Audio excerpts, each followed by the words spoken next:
एक बार की बात है, गंगा नदी के किनारे एक आश्रम था और इस आश्रम में एक बाबा रहा करते थे।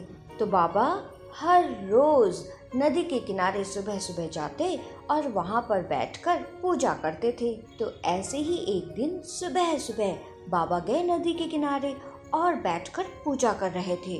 तभी अचानक ऊपर आसमान से उनके हाथ में एक छोटी सी चूहिया आकर गिरी। बाबा ने जल्दी से उसे पहले एक पत्ती में रखा और फिर उसे पानी पिलाया। थोड़ी देर बाद बाबा ने देखा कि चूहिया एकदम ठीक हो गई है और वो उनके सामने आकर खड़ी हो गई और बाबा से बोलने लगी, प्रणाम बाबा, आपने मुझे बचा लिया। मुझे एक बाज पकड़ कर ले जा रहा था, तभी अचानक मैं नीचे गिर गई।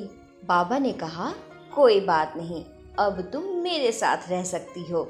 और ऐसा बोलते हुए बाबा चूहिया को अपने घर ले गए। आश्रम में पहुंचकर चूहिया ने बाबा से कहा, बाबा, क्या आप मुझे लड़की में बदल सकते हैं? बाबा ने चूहिया से पूछा, ऐसा क्यों? तुम लड़की क्यों बनना चाहती हो? बाबा की बात सुनकर चूहिया ने फिर कहा, बाबा, आपने मेरी जान बचाई है और अब मैं चाहती हूँ मैं आपकी सेवा करूँ।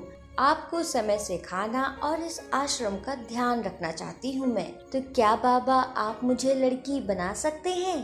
पहले तो बाबा ने चूहिया को बहुत मना किया, लेकिन चूहिया के बार बार जिद करने पर बाबा मान गया और उसे लड़की बना दिया।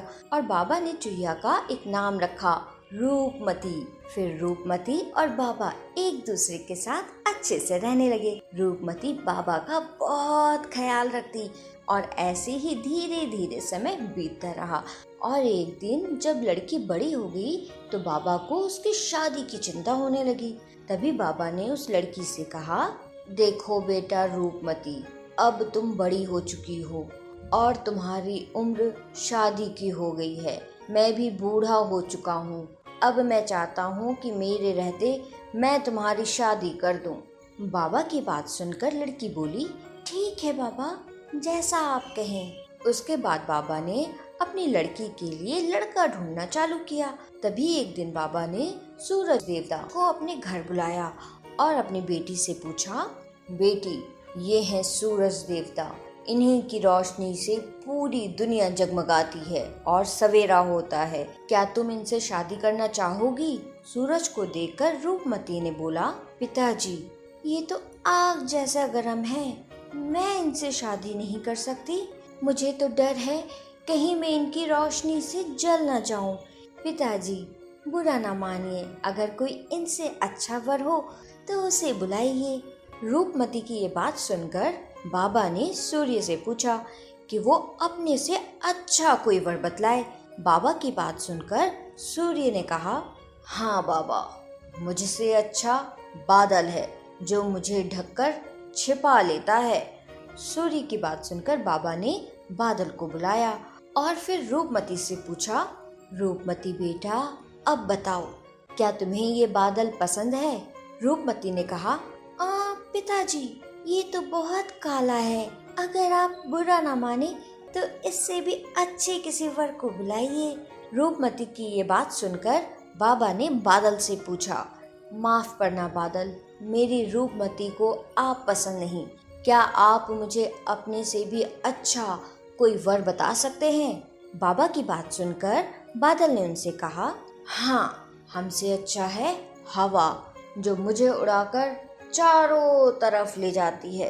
बादल की ये बात सुनकर बाबा ने तुरंत हवा को बुलाया और फिर रूपमती से पूछा, रूपमती, क्या तुम्हें हवा पसंद है? बाबा की बात सुनकर रूपमती ने कहा, पिताजी, ये तो बड़ी चंचल है, इसका जहाँ मन होता है ये वहीं उड़ा चला जाता है, मैं इससे शादी नहीं कर सकती। क्या आप मेरे लिए इनसे भी अच्छा कोई वर ला सकते हैं? रूपमती की बात सुनकर बाबा ने हवा से पूछा कि तुमसे अच्छा कौन है? बाबा की बात सुनकर हवा ने कहा, मुझसे अच्छा पर्वत है, जो बड़ी से बड़ी आंधी में भी स्थिर रहता है।